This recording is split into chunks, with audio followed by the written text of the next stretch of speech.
20 de janeiro de 2021, seja bem-vindo. Queridos, a graça e a paz do Senhor Jesus. Olha só, vamos dar aqui uma palhinha para você ter uma ideia do que a rainha de Sabá viu quando ela foi encontrar o rei Salomão. Além de ouvir a sabedoria dele, ela observou todas as coisas, como eu creio que toda mulher, né, bem detalhista, olha, ela consegue ver coisa que um homem normal nem dá atenção ou importância. Ela viu, observou todas as coisas ali. E então, se você observar no livro de Reis, primeiro livro dos Reis, capítulo 10, versículo 14, seguindo o texto do último vídeo, vai falar dos rendimentos e do esplendor do reino do nosso querido Salomão, tá certo?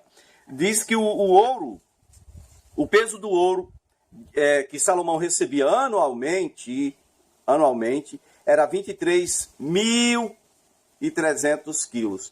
A rainha tinha levado para ele 4.200 quilos de ouro. É muito ouro, né, não, negado? O que você faria aí com 23.000 quilos e 300 gramas de ouro?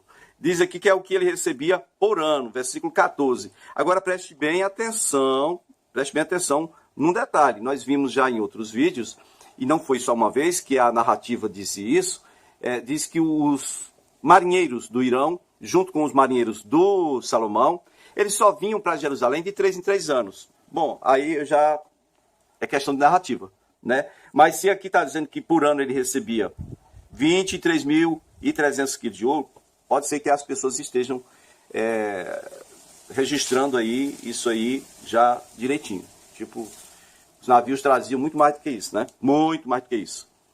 Tá certo? Bom, e esses 23.000 quilos e 300 gramas de ouro, isso era fora, é só o que trazia lá do Iêmen, lá de Ofir. Fora os impostos pagos pelos mercadores e pelos comerciantes, por todos os reis da Arábia e pelos governantes do país. Fora todos os outros impostos, ele recebia essa quantidade de ouro. O rei Salomão, ele fez o que com esse ouro? Olha só, ele fez 200 escudos grandes de ouro batido, utilizando 3,6 kg de ouro em cada um dos escudos. Total, 720 quilos de ouro. 720 quilos de ouro ele usou para fazer esses escudos, tá? Ele também fez 300 escudos menores, pequenos, de ouro batido, e ele usou 1,8 kg de ouro em cada um. Não era ouro puro, assim, era usado uma parte muito essencial de ouro. Bom, e aí o rei pegou esses escudos e colocou eles no palácio, diz aqui o Palácio da Floresta. A Floresta do Líbano. Na verdade, aquele palácio que foi feito com cedro do Líbano, foi trazido madeira lá por Irão. Aquele palácio lá era o palácio que Salomão fez para a mulher dele, para a filha do faraó do Egito, porque ele não queria que a mulher dele, essa filha do rei do Egito, ficasse no palácio de Davi. Por quê? Porque o palácio de Davi era um dos locais onde a arca do Senhor tinha entrado, então ele não queria isso, ok? O total do que foi gasto para fazer esses escudos, né, os 200 grandes e os 300 pequenos, 1.260 quilos de ouro, tá? Mas para quem recebe 23.000 quilos, isso é fichinha, não é nada, né? Não é nada. 1.260 quilos de ouro para os escudos, por ano eu recebo 23.000 quilos, imagine. E aí o rei mandou fazer um trono grande, tá? De marfim, e revestiu esse trono todo de ouro puro. Aqui não tinha negócio de pegar um pouco de ouro, misturar com outros metais, não. Ele revestiu o trono de ouro puro. Agora presta bem atenção. O trono, para você chegar nesse trono, tinha 6 degraus. 6 degraus. E em cada degrau, 2 leões, um de frente para o outro, assim. O sujeito ia chegar no trono, passando no meio desses leões. Ou, quem sabe, de frente para cá. Não sei a posição. Eu sei que eram 12 leões. 12 leões, porque 6 degraus, um leão em cada ponta, 12 leões, esses leões feitos de ouro também. Gente, é muito ouro, meu Deus, meu Deus, meu Deus. Olha bem, versículo 20 aí, de 1 Reis, capítulo 10, diz que esses leões, esses 12 leões, eles eram feitos de ouro. E Nenhum outro rei tinha feito um negócio parecido com isso. Só o Salomão, gente. Olha aí.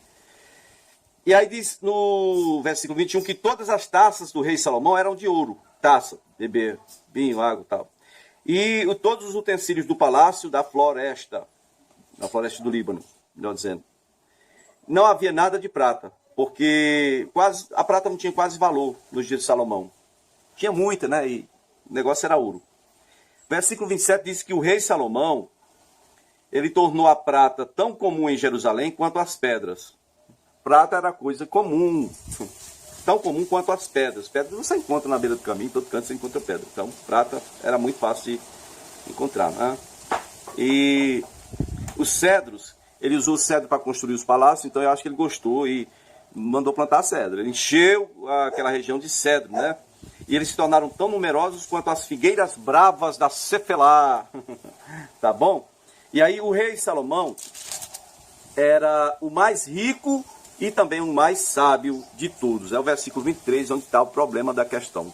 Não é a questão de você ser o mais rico e o mais sábio, mas é o que você fazer com isso que você recebeu de Deus, essa riqueza e essa sabedoria. E aí, versículo 24 é onde diz que gente de todo o mundo da época pedia audiência a Salomão para ouvir sua sabedoria, a sabedoria que ele recebeu de Deus, né? Então, ano após ano, os visitantes traziam presentes e utensílios de pedra, de prata, de ouro, mantos, armas, especiarias, cavalos e mulas. Não se fala em camelos, gente. Camelo é para o lado da Arábia e também Padã Arã. Mas a região ali dos israelitas, vamos dizer assim, naturalmente mesmo, era usado mesmo, era mula. Cavalo não aguentava muito não, mas mula aguentava. Tá certo? Então, queridos, vocês estão anotando aí tudo que eu falei. É muita coisa. E a mesma narrativa daqui dos rendimentos, do esplendor do reino, você vai encontrar em 2º livro das Crônicas, capítulo 9, do versículo 13, aí seguindo até o 24. Ok? Bom, é isso aí. Quero que vocês, vamos ver se eu anotei alguma coisa interessante aqui, sobre o esplendor do reino, né? Pronto. Quando fala aqui que os 23 mil quilos e 23.300 quilos de ouro que ele recebia por ano, isso que era fora dos impostos. Na outra narrativa diz que os governadores, todos os governadores das províncias, eles traziam ouro e prata para Salomão como imposto, né? Tá certo? E quando fala assim, todos os reis da Arábia, preste atenção, todos os reis da vizinhança toda ali ficaram sujeitos a Salomão por causa de Davi. Davi dominou tudo. Davi foi quem estabeleceu o trono de Israel sobre todos os outros tronos daquela região. Tá certo, meu querido, minha querida? E, bom, o versículo 23 e 24 é onde está, ao meu ver, é onde está a investida da carne. Quando se fala de luta espiritual, nós vemos no Éden o diabo entrando em ação através da serpente, porque Adão e Eva eram inocentes. Nós vemos o diabo depois tentando Jesus lá no deserto, porque Jesus nunca tinha pecado. Mas nós não, nós já nascemos com esse probleminha aí, sério, né? Que pode condenar a gente para o inferno. Problema que se chama pecado. E aí, sabe o que acontece? Quando o sujeito recebe riqueza e sabedoria de Deus, é impossível ele não se exaltar. É impossível ele não usar isso, se não em benefício, mas fora daquilo que Deus pretendia. Ele sabe, quando Deus dá alguma bênção para você, nunca é para te derrubar, não. É para te fazer melhor. Mas o que aconteceu com Salomão, nós sabemos que não foi tão bom. Ele terminou muito mal. Encheu Israel com os ídolos por causa das mulheres. Você lembra que no último vídeo eu falei de um passo que ele deu errado no início da história dele? Pois ele não consertou. E quando a gente não conserta um passo que a gente deu errado lá no início, o nosso caminho fica torto, né? Fica torto. Como assim, pastor? Fica torto. Ele não consertou. E a queda dele, e a história mostra que o problema dele foi com relação às mulheres. As mulheres foram um problema? Não. A forma como ele lidou com elas. Quem é que é louco? Isso não é sabedoria, isso é loucura. 700 mulheres, 300 concubinas. Para quê? O que ele tinha em mente? É óbvio que ele queria manter paz com todos. Mas por que ele não confiou em Deus? Que poderia Diz a palavra que o Senhor reconcilia os piores inimigos quando o homem confia no Senhor. Por que não esperou por Deus? Por que ele foi inventar isso? Para que isso? E mesmo que ele ficasse só com as 2 primeiras mulheres e não tivesse tido as 700 e tantas mulheres, fora as 300 e tantas concubinas, estava errado? Estava errado. Ele tinha que ter devolvido a mulher, tá? A Amonita, tá? Ele tinha que ter devolvido e ter mandado o filho junto. Esse filho da Amonita se tornou quem? O sucessor dele. Entenderam? Pois bem. E nós sabemos que o casamento com a filha do rei do Egito foi político, porque o Haddad, que escapou das mãos de Davi e de Joabe, foi se esconder lá no palácio do rei, né, do Egito. Quando chegou lá, o rei do Egito deu a cunhada dele em casamento ao Haddad. E eles tiveram um filho que o rei do Egito criava como se fosse seu filho. Salomão foi, então, peraí. Haddad casou com a cunhada do rei do Egito, pois eu vou me casar com a filha. Não aparece nem o nome da miserável. Né? Na história não aparece não. Tá certo? Bom, queridos, então, essas pessoas do mundo inteiro vinham porque queriam só ouvir Salomão e traziam presentes para ele. Presta atenção, gente. Presta atenção. Tem como o cara não se engrandecer? Aí a outra pergunta, o outro questionamento que eu faço, semelhante a esse tem como você se engrandecendo, você não ser corrigido pelo Senhor? Terceiro questionamento, era o momento dele se engrandecer por ter terminado a obra? Ou era o momento dele ver o que tinha ficado lá para trás para consertar?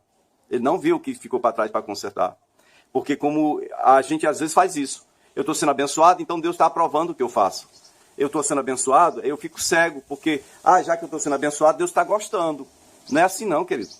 Princípio é princípio. Se você quebrou, entenda, às vezes Deus vai te abençoar por causa do propósito dele. Não é por suas ações. Inclusive, quase nada do que você recebe de Deus é por causa do que você fez, não. É por causa dele. Jacó era o maior lambão. Ele foi abençoado por causa do propósito. Senão ele teria morrido. Chegou um momento da história em que o sogro estava vindo para matá-lo e o irmão estava vindo para matá-lo. Ele teve que encontrar-se com Deus. Ele teve que parar diante do Senhor e consertar a vida dele. Mas Salomão teve esse momento?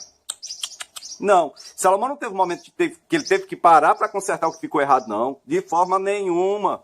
Salomão agora está diante de todas as pessoas importantes do planeta Terra. E essas pessoas importantes estão praticamente se ajoelhando a Salomão e trazendo benefícios, presentes, lembranças, coisas como a rainha de Sabá fez, para engrandecê-lo mais ainda.